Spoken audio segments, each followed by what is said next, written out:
मकरंद नगर कन्नौज का गोमती देवी girls inter college हमारी आकांक्षा का केंद्र था।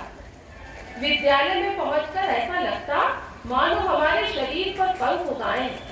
सहेलियों के साथ सपने देखना और कल्पना की इंद्रधनुषी उड़ान भरना, यही हमारी दिनचर्या थी। मैं अर्थात अपूर्वा अकेली ही उस स्वप्निल व्योम में नहीं उड़ती थी। मेरे साथ सुनीता अर्थात अपूर्वा अकेली ही उस स्वप्निल व्योम में नहीं उड़ती थी। मेरे साथ सुनीता, आरती, तोशी, याशी, शिवानी और लक्ष्मी भी थी। लक्ष्मी कम बोलती थी, इसलिए हम उसे मोम की गुड़िया कहते थे और मैं उसे गुड्डी कहती थी। इन पांचों का ग्रुप पूरे कॉलेज में फॉरवर्ड ग्रुप के नाम से जाना जाता था। कॉलेज में चाहे खेलकूद हो या सांस्कृतिक कार्यक्रम, हमारा ग्रुप उसमें बढ़ चढ़कर भाग लेता। यदि कभी एक दूसरे से लड़ाई भी हो जाए तो हमारे ग्रुप का यह नियम था कि हम दूसरे ही दिन एक रूठी हुई छात्रा को बात करके मना लेते थे। किशोरावस्था पार करके यौवन की चौखट को छूने की उम्र बड़ी अनोखी होती है। कोमल कल्पनाएं, नटखटिया स्वभाव, ठेलम ठेल, हंसी मजाक, चाट पकौड़ी, चुटकुले, किस्से, कहानियां, कब सारा समय बीत जाता पता ही नहीं चलता। मैडम क्लास में आती तो ठहाकों का ठेला ठहर जाता। वे पढ़ाती, हम सुनते, पर बीच बीच में इशारों से बातें होती रहती। कोई गोपनीय कमेंट कागज पर लिखकर आगे बढ़ जाता और फिर वह कागज पूरे गुट की डेस्कों पे होकर लौट आता। ग्रुप की सब सहेलियां अलग अलग परिवारों से आई थीं। कोई संपन्न, कोई विपन्न, अधिकांश मध्यम वर्ग से थीं। सबके संस्कार अलग अलग थे, किंतु कॉलेज में पहुंचकर हम अलग घोंसलों के पक्षी एक डाल के बन जाते थे। कोई घर से ढोकला लाता, कोई पकौड़ी, तो कोई लैया चना और कोई कचौड़ियाँ।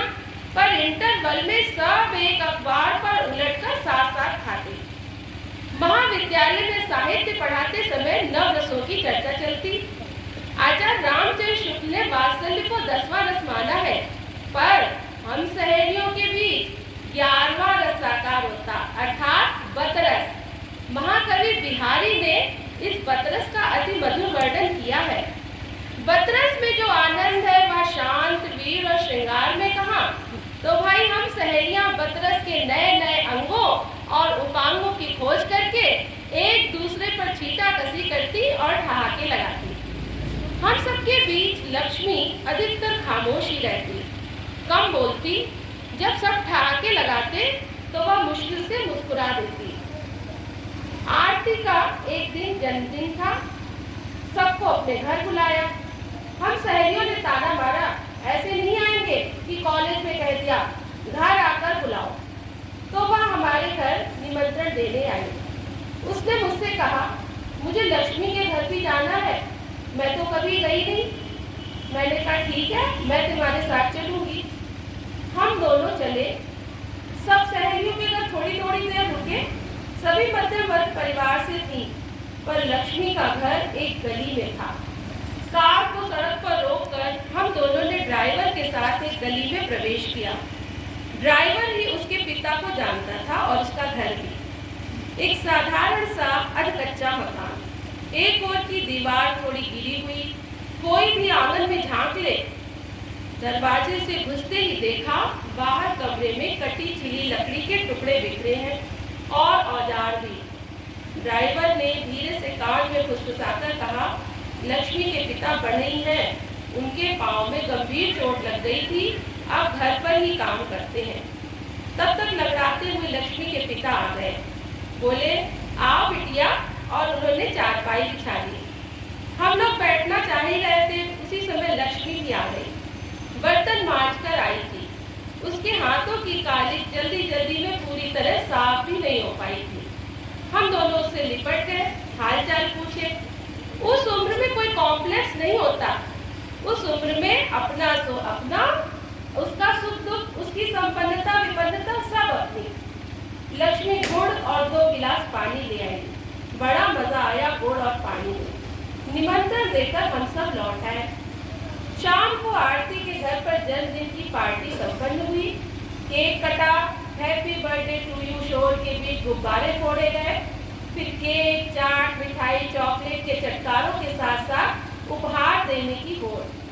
हम सबके उपहार तो चमकीले कागजों में पैक रहस्यवादी भूमिका में थे, किंतु लक्ष्मी के हाथ से बनाई हुई उसकी एक गुड़िया उसने आरती को भेंट की। उस शोपीस की कला उसे बनाने वाली लक्ष्मी की भूरी भूरी प्रशंसा कर रही थी। हम सब उसकी कला से बहुत प्रभावित हुए। दूसरे दिन कॉलेज में आरती ने बताया कि बाजार से खरीदे गए उपहारों की भीड़ में लक्ष्मी की गुड़िया सर्वोपरि और अनुपमेय थी। हमने लक्ष्मी को चिकोटी काटी। वाह, तू तो बड़ी छुपी रुस्तम निकली।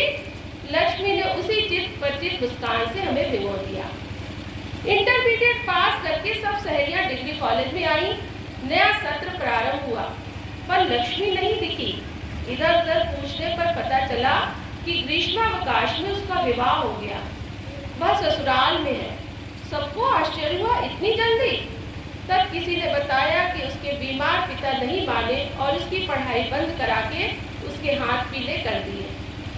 4 वर्ष बाद काली देवी के मंदिर के लक्ष्मी मेले में लक्ष्मी मिली, गंभीर और थोड़ी सी मुस्कान, जैसे कैक्टस पर खिले नन्हे नन्हे फूल। पूछने पर बातों में पता चला कि ससुराल में उसका पति शराब पीकर पीटता था, अतः लक्ष्मी ने विद्रोह कर दिया और ससुराल छोड़कर मायके आ गई। मैं अवाक होकर उस विद्रोही लक्ष्मी को देख रही थी। मौन भंग करते हुए मैंने पूछा, अब क्या करोगी? मैं अपने भविष्य का निर्माण स्वयं करूंगी। उसके स्वर की दृढ़ता मुझे भीतर तक झकझोर गई और मैं पूछ बैठी, कैसे लक्ष्मी?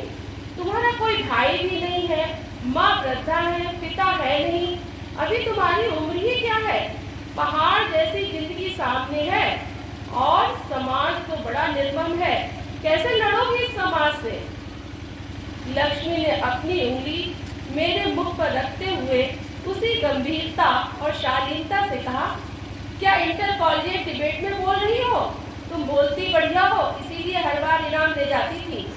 मैंने झुंझलाकर कहा, लक्ष्मी, मैं मजाक नहीं कर रही हूँ, मैं चिंतित हूँ। तू क्या करेगी, कैसे करेगी, कुछ तो बताओ। उसने सस्नेह मेरा हाथ पकड़कर कहा, तो चलो मेरे साथ, स्वयं चलकर देखो। मैं उत्सुकतावश चल दी। हम लोग काली देवी मंदिर के पैदल पैदल रास्ते से चलते हुए उसके घर पहुंचे।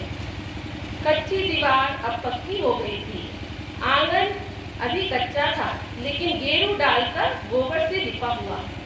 आंगन के चारों ओर क्यारियों में तुलसी, गुलमेहंदी, गुलाबांस और बारहमासी के फूल खिले थे। आंगन में एक और टीन पड़ी थी। टीन के नीचे दरी बिछी थी। दरी पर 14-15 किशोरियां बैठी थी।